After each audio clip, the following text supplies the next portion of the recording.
Being 6 o'clock, I'd like to take the opportunity to call this meeting to order. We'll start with a roll call. Archiana Eliar, Here. Eric Berlin, Here. Kyle Niederman, Here. Lisa Roman, Here. John Maston. Here.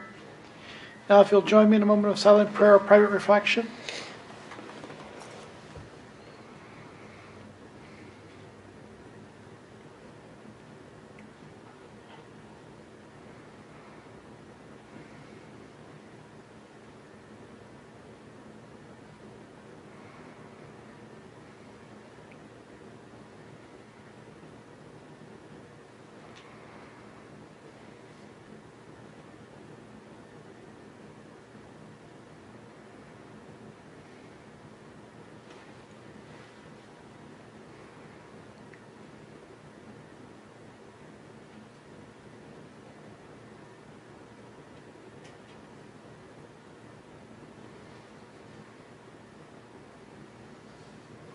Amen. Now, if you'll stand and join me in the Pledge of Allegiance. I pledge allegiance to the flag of the United States of America and to the republic for which it stands, one nation, under God, indivisible, with liberty and justice for all.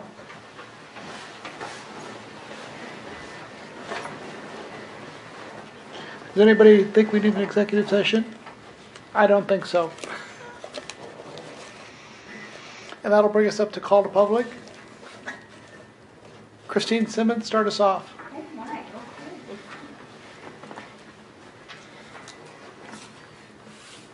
Well, hello everyone. It's an honor to be here. And I'm so lucky. I live in Lake Havasu City where everything's so nice. And our kids are going to school and it's just a beautiful thing. But I'm here to talk to you tonight about an amazing program called PACE. Some of you have maybe heard of it. It stands for Patriotic Americans for Constitutional Education. And they actually provide materials to our teachers, and it's an after-school program for kids 1st through 8th grade, and it's a free club. Isn't that a beautiful thing? But the teachers get a $500 stipend, and they get all the materials they need from PACE. And it's just something so nice to know that our kids are learning about our Constitution and our forefathers, and it's nice that it's available here in our schools. So I just want to shout out to the teachers that are doing it. I met a wonderful teacher from Oro Grande. She had a whole bunch of kids in the Veterans Parade the other day. So please encourage your teachers to get involved in PACE. I know it's a little extra because it's after school, but I think it's well worth it. So thank you. Thank you. And the next speaker to grace us is Fred Case.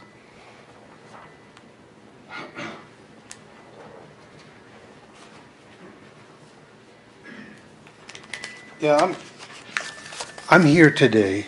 I'm an activity driver for the school district. And my boss, nobody knows I'm here. I'm just here on my own because what I see. And it's not anything that is being done wrong with the transportation department. It's wrong with you people. And the problem is we can't get drivers in. I have a boss who is working his job, but the last 2 years he's also run a route because we don't have the people to fill it. I'm the only one that substitutes for him. I'm an activity driver. There's 2 others. So we're trying to do this, and over the last month and a half, I've been putting in 50 and 60 hours a week because I'm trying to substitute and what we're doing with the kids in sports. So when somebody gets sick, hurt, or quits, there's no one to replace them. So what happens is that route is shut down. Now you got all these parents who live out and away who can't get their kids in. The reason, now I've been driving for over 50 years. I'm 70 years old. I've been driving for this school district about 7 years. I retired 15 years ago, and I've been driving for school districts since then and doing this. So I've seen a lot. I'm not new to this, and I'm not new to transportation. But what you people pay, these bus drivers, is what I got paid in the mid-70s to drive a truck. These people are quitting to go to better jobs.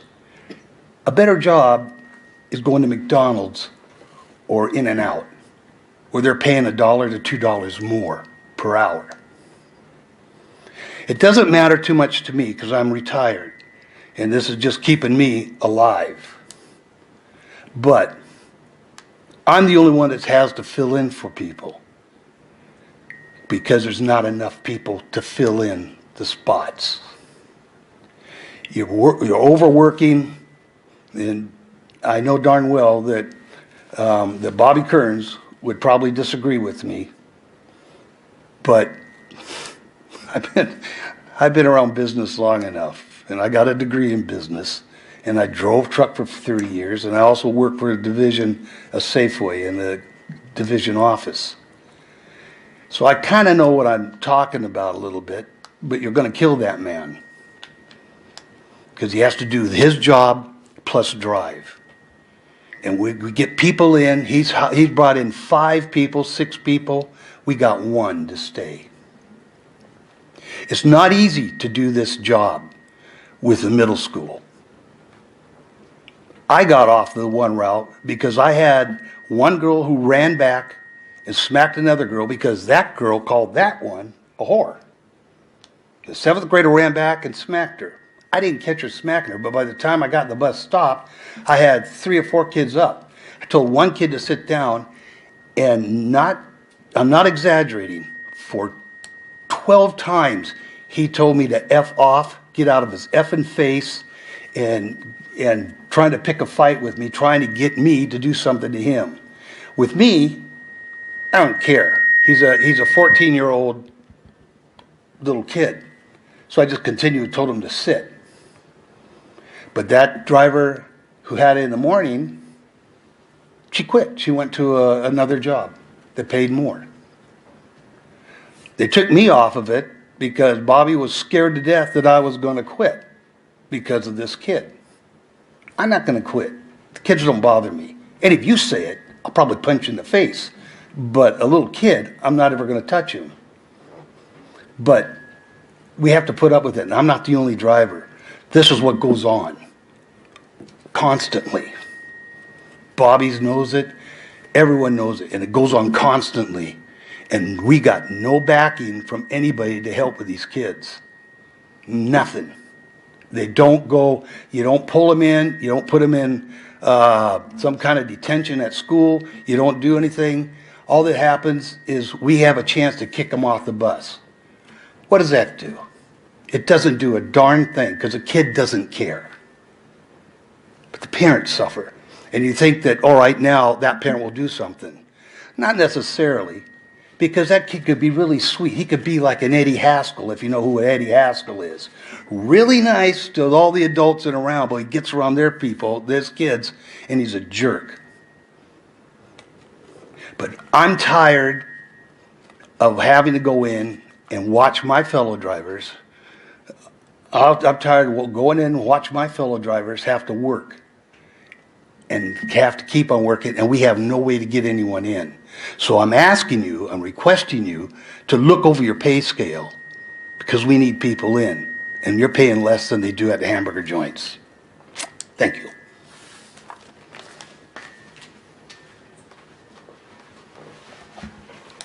I would like to take a moment to respond. We're kind of limited. I'm kind of limited on what I can say because it's not an agenda item. But I will say that I am aware of the problem, and I've heard from another teacher who was suggesting that it might be worthwhile to have a parapro on the bus. So that might be something if our board agrees. No. Because that just costs more money, and it's not going to accomplish anything. Okay. We already have them with the special ed. Having Okay. someone else ride along with it, kids are kids. It's Okay. not gonna matter. Okay. I can't do the back and forth, but all I can say is that if our board would like to, we could ask our superintendent to look at this, and I know the superintendent is aware of these issues as well. So, Well, that's all, but thank that's yes. all I'm asking. I'm not asking to put people on the bus. Okay. That's not gonna work. I guarantee it's not gonna work. Okay. We barely have room for the kids. Thank you. What we need is a way to get people in here to work and stay. We just tasked her. She was just tasked.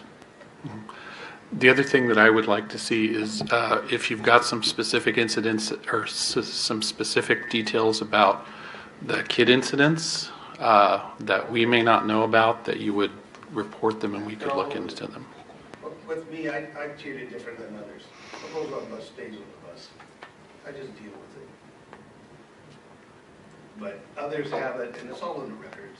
It's all in the records. They got video, so you can always look at it. So, I'm sorry to take up the time, but, I'm not even angry at anybody. I just think this is a problem that needs to be looked at. It's a serious problem that needs to be looked at. This group of kids are gonna be crappy this year. Next year, they're gonna be good. It happens like that. Crappy years, good years. Just happens. But we can't get drivers and we can't retain drivers. That's your problem. And you've got some 70-year-old guy filling in for everybody and working 50, 60 hours sometimes. I'm not built to do that anymore. But I do it because I like the kids, and I do it because Bobby needs help. Period. Like I said, I'm not angry at anybody. I just thought, as a driver and a person who works here, I just voiced my opinion. Bobby will probably take me in and smack me in the side of the head, but it's just my opinion, and I didn't tell him or anyone else. It's mine. Either take it or you don't, and we'll walk out the door and you say, "Whew, what an idiot." That's all right too. I was able to get it out. That's all it's after. It's up to you to make decisions and figure out the problem. Okay, thank you for your opinion. That being said, Carol?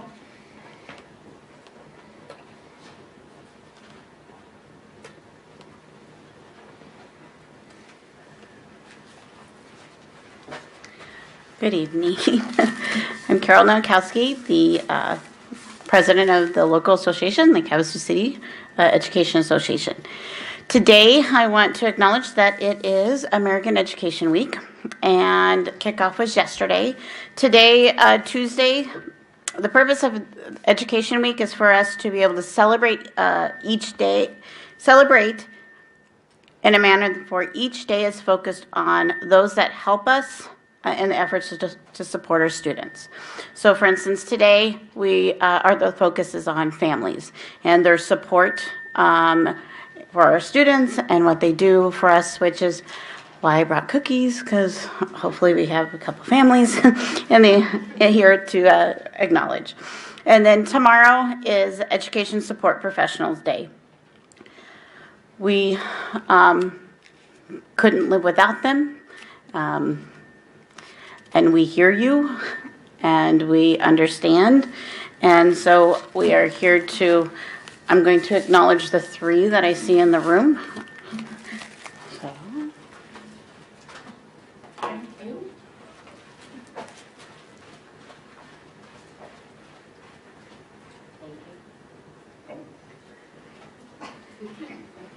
Should come along.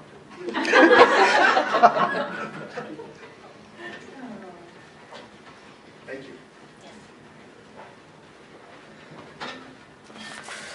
So we encourage our staff, our schools, our principals, the teachers and our families tomorrow to reach out to our educational support staff, because we can't do it without you. And thank them, acknowledge them, let them know what they mean to us, and that there's not a day that goes by that we could not survive our day. Thursday is Educator for a Day. In the past, we used to bring our leaders It could be our legislators on campus, could be our board members, which I know it's short notice, but you're welcome to join us for the day, to shadow us and just see what it looks like as a teacher in the classroom. And then Friday is Substitute Educator Day, and I know as a district we are recognizing that, and I appreciate that, and I really appreciate Agenda 6.1 today. That goes along with Substitute Educator Day. So we have staff members that are struggling to decide whether or not they're staying home because they're sick or their family members are sick, and because of that, they're trying to decide, do I stay home or do I put a burden on the staff at school because we don't have enough substitutes. And so anybody out there that would like to substitute, we need you, and we appreciate all that we have. Thank you. Thank you. Next is item number 4 on our agenda, the consent agenda. Do we have any discussion on that? I move to approve the consent agenda as presented. Second. Terry? Kyle Niederman, Yes. Lisa Roman, Yes. Gary Berman, Yes. Archana Aliyar, Yes. John Maskin, Yes. We have nothing under item number 5. We have nothing held over from prior months. That's good. That gets us into 6. We'll start with Human Resources, increasing substitutes pay. Mr. President and members of the board, on January 1st, 2022, minimum wage will increase to $12.80 per hour by law. In order to comply with the law, classified substitute pay must be moved to $12.80 per hour. To ensure we are offering a competitive rate that is commensurate with the increased classified substitute wage, we are also requesting to increase the rate of pay for substitute teachers.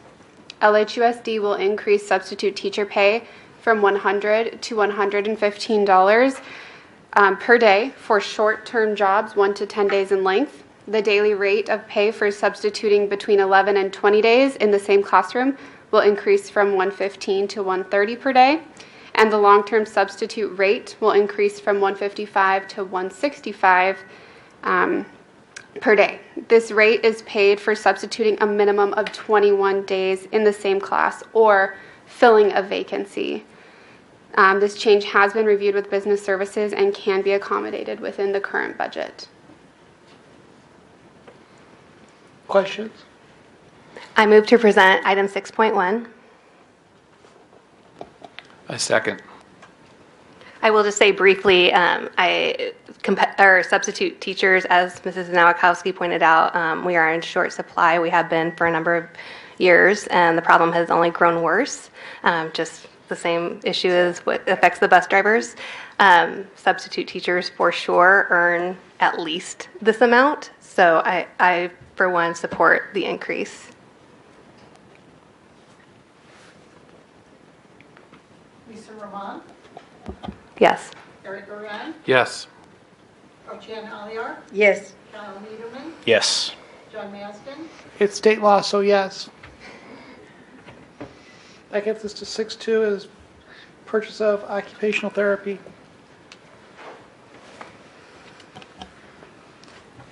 Members of the board, Mr. President, it is recommended that we approve the action to recruit qualified therapy-related services staff, but we've had difficulty filling those positions. So the board has approved the occupational therapy services with the Stepping Stone Group in July. At this time, they're not able to meet that or provide a qualified occupational therapist to complete the contract, requiring us to procure services with another vendor at this time. Comp Health Medical Staffing is an approved vendor as part of the SAVE contract, RFP 2102-25-15. We are requesting approval of the purchase of the contracted occupational therapy services not to exceed $75,000 for the 21-22 school year and summer extended school year services through June 30th, 2021, with Comp Health Medical Staffing at a rate not to exceed $70 an hour. The district is obligated to ensure the provision of services for eligible students to receive a free, appropriate public education for students requiring related services, as required under the Individuals with Disabilities Education Act. This purchase will exceed the $100,000 annual cumulative purchase of like items and therefore requires the governing board approval for the Uniform System of Financial Records. Funds from the M&O budget will be used to pay for the services, and this has been reviewed by purchasing and legal. I move to accept 6.3 as presented. 6.2. 6.2, I'm sorry. And I will second. Discussion? Go ahead, Terry. Eric Duran, Yes. Archana Aliyar, Yes. Carol Niederman, Yes. Lisa Roman, Yes. John Masden, Yes. That brings us to 6.3, business services. We're talking about buying vehicles.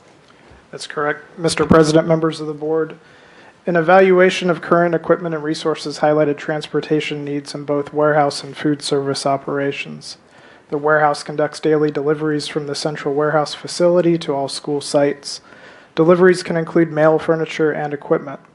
The warehouse also coordinates and executes the relocation of district assets between sites. The current delivery van is aging, and the box length and height limits the size and quantity of assets to be transported. Food service transports technology equipment to all school sites to support the point-of-sale systems for staff and student food transactions. The use of a small transit-style van will provide the resources to address their need, and this purchase is also pending. This purchase would be pending ADE approval. Sanderson Ford State contract listed there will be used to procure the vehicles. The quotes are included in the action item for your review. The summary is there listed in the action item. Pricing includes all requested options, preparation, service, and parts, plus tax and delivery. Although the quotes total $82,796.42, and not to exceed approval amount of $90,000 is being requested to cover any incidentals. The purchase will exceed the $100,000 annual cumulative purchase of like items, and therefore requiring governing board approval per the Uniform System of Financial Records. Approved funds for capital purchases will be used for this purchase, and this item has been reviewed by purchasing. I'll move to approve 6.3 as presented. I second. Just quick questions, making sure we know what's going on with the financing. This is something that's kind of our rotating out of an old fleet. How old are our vehicles that we're rotating out? So I don't have the exact age of the van right here in front of me. We are adding a food service vehicle. Okay. And we are replacing, or actually, we're not going to send the old vehicle to auction at this point because it can be used for other items. It can be used as a backup to the new vehicle should something happen. But it's to address age, mileage, and also to address just the small size of the current vehicle.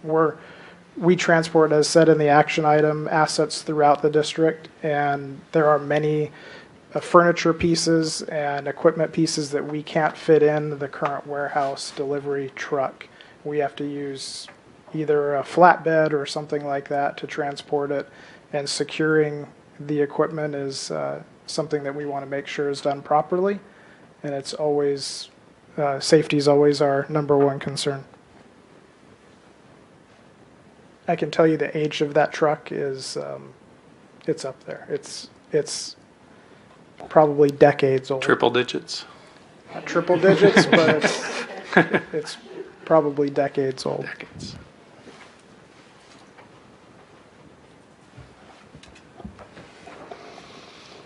Are you having any shelves or anything put in these vans as we get them? No, these shelves will be, they're not going to be used to haul supplies in them. They're going to be used strictly for transporting to and from loading and unloading. And are you putting the front and back divider in them? The box van will naturally have a separation because it is a box van, so the box itself is completely separate from the cab.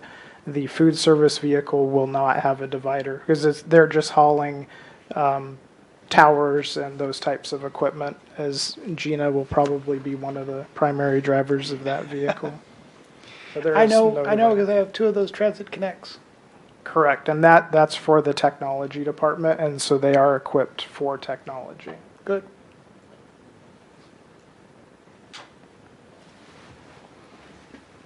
We have a motion on the floor. Marciana Alliar, Yes. Cal Niederman, Yes. Lisa Roman, Yes. Eric Duran, Yes. John Maskin. Yes. That brings us to 6.4, business services, vouchers, student activity funds, and auxiliary funds. Thank you, Mr. President, members of the board. Approval for vouchers for the month of October 2021 and student activity funds for K-12 for September of 2021, as well as auxiliary funds for September.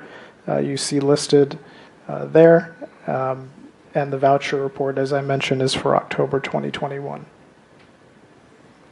All of those items are attached. Where'd the high school get all the money? These are rollovers from many years. So the ongoing balance just continues to increase and decrease depending on the year. So you're seeing high school auxiliary funds contain student fees, athletics, bookstore with revenue from ins and outs from T-shirt sales. So that number changes daily. It looks good right now, and it stays pretty consistent in that range, but it'll increase and decrease by the day. Okay. I move to approve item 6.4. I second. I do have one question. So following our audit last month, there was a little bit, or I'm hearing a little bit of uncertainty about what student clubs and PTOs, PTAs, PTSOs, booster clubs, what the record keeping will look like for those groups going forward. Can you explain a little bit about how things are going to proceed? Yes, so student activities, that continues as normal. PTAs, PTOs, PTSOs, boosters, that continues as normal. The only thing that we request annually from the outside organizations like a PTO or a booster club is that they provide for the auditors, that they provide their revenue, their expenditures, and their fund balance for that particular fiscal year. So on June 30th of every year, they would then, after they conduct their financials and have their tax provider or CPA or whoever oversees their books, once they have that reconciled, then we would receive a copy of that information for the auditors. And we're not audited until usually into September, so it gives them a good 3 months to get that together. We're in the process of creating a simple form that could even be sent out to them to say, fill in these pieces of information, so it makes it real simple. Because we oversee them as a governing body, that's why that information is requested. Okay. And that won't create some additional duty on the financial office to then review their finances. Like, we're taking this as self-reported data, but you're not going to be going through like bank receipts or anything like that. That's correct. Okay. Because they're separate from the district, the only reason why auditors look at that is just to make sure that everything looks reasonable and that the fact that they're actually a group that they say they are, and that's why they review just basic financials of those organizations. Thank you. And we do have all the information for student clubs because all of their revenues and expenditures go through our financial software. So we have everything that we need for them. Okay. Thank you.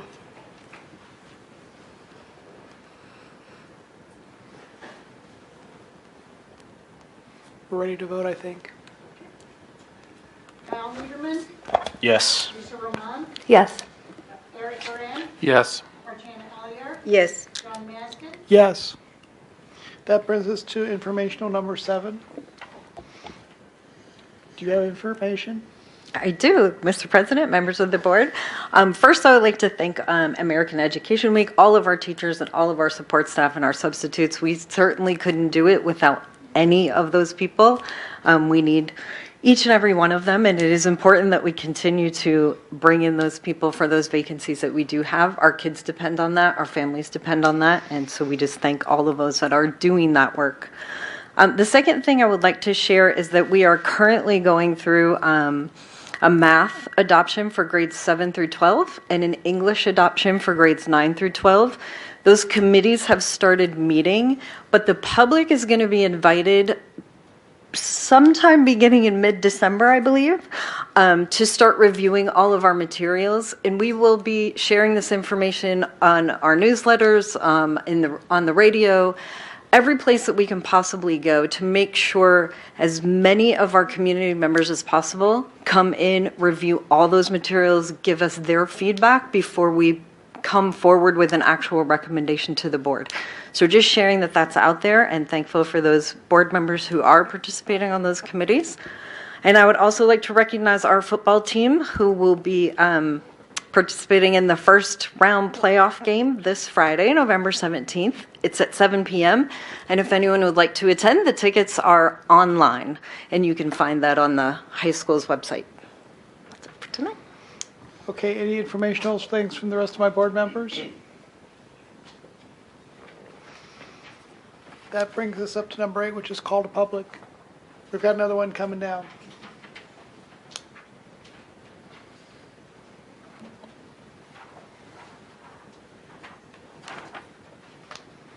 Tyson, are you ready? Yeah, I'm ready. Right up here. Thanks. I don't know how this works, guys, or if I'm even in the right place, but I think you guys are in charge of what goes on with our schools. Am I correct? Okay. We have a lot of issues going on in our middle school. I was going to address this differently because I originally requested a PTA meeting because I wanted the teachers to be there, and I was going to approach it a little differently, but since I'm with a different crowd right now, I'm going to refrain from a certain part of my letter. Thank you for hearing me, I'd like to say. I don't know how to do this. I'm not good at this. I'm a little bit nervous. Whatever. I'm going to try and be as brief as possible. Without using certain proper nouns or verbs, I'm going to inform you of some certain problems facing our children that are unacceptable. I'm a parent, by the way. I'm also a vet. I'm also 43 years old, a single parent, 12 and a half years by myself. No one else with that child but me. Did it on my own.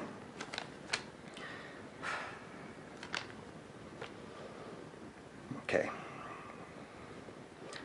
I'm trying to calm down. So we have some problems. A child that I'm aware of was made not too long ago to do some things against her will by the staff. So in the beginning of the day, the child went forward and said, hey, I forgot my medicine for my asthma. I have chronic asthma. I have a huge problem. I need to call my parents. I need to do something. No cell phones, was told to the child. No this, no that, no, no. No was the answer, and that they were to do their PE. And this had started out through the day. She had PE second period or something like that.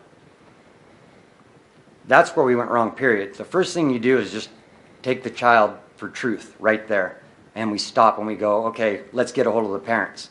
That was wrong right there, not to get a hold of the parents at that point. A child saying, I will not be able to breathe.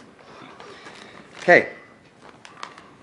This is what's happening at our schools, folks. And I promise you, because I'm right there with these kids. I have one that goes there. We have a lot of other things going on, so I'm trying to get through this, and I apologize, guys.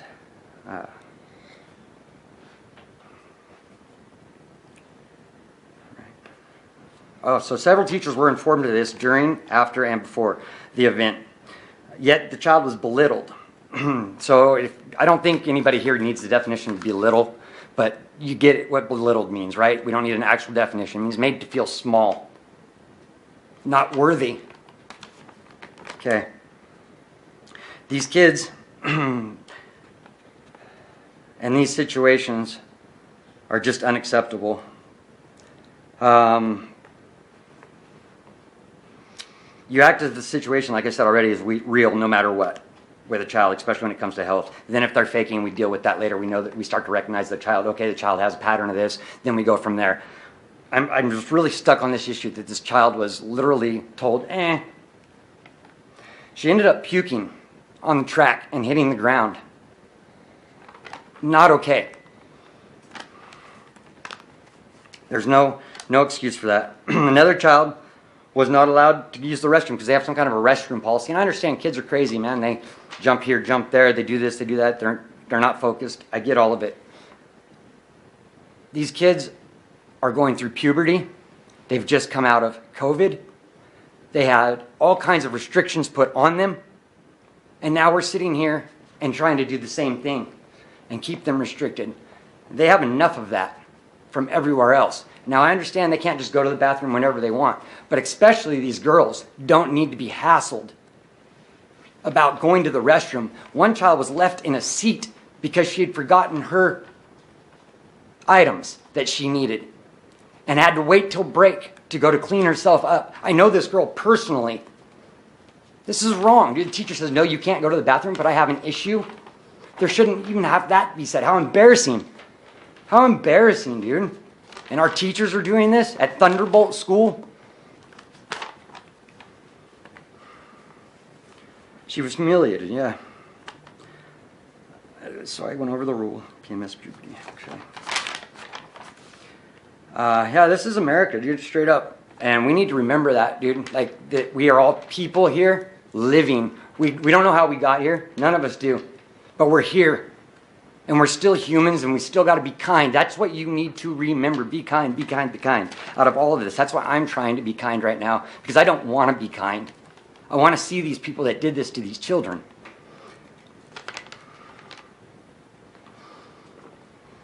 There's other things going on at our schools where the teachers are taking the children and belittling them, putting them up on the board, making them write things over and over, like Bart Simpson type stuff, things like that. Just the little bits of treatments that are going around the nose brown and walking around the classroom after an explanation.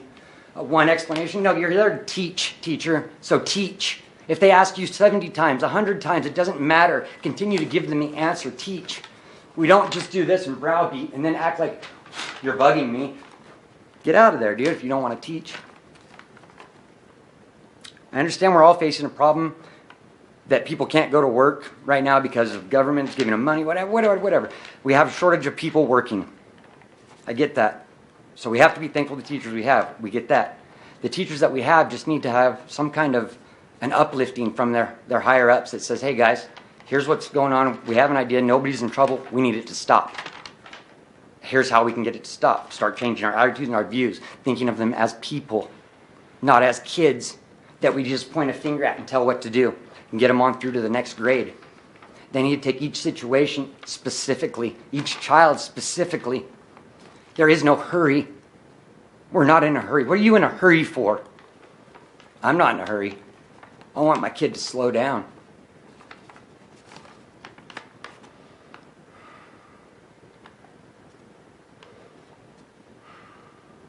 Yeah, I'm skipping a lot of stuff because the teachers aren't here that I really wanted the teachers that are doing this to hear. But I think you guys got the general point of what I've laid out. These kind of things are going on. We have children that are plugs. A plug is a drug dealer, if you guys don't know that. In a middle school that are referred to as plugs, and they have stuff in their lockers. Why are we not doing locker searches if these kind of things are happening and kids know about this? I'm not a rat. I don't want to get anybody in trouble. I don't care. Dude, I smoke weed. Big deal, dude. Nobody cares. And that's all those kids are doing, and they're probably going to do it too some point in time. Who cares? The point is, they're supposed to be there to educate, and the teachers are aware this is going on, and they're not doing anything about it. Get an education, shut up, sit down. Same thing for the teachers. Thank you.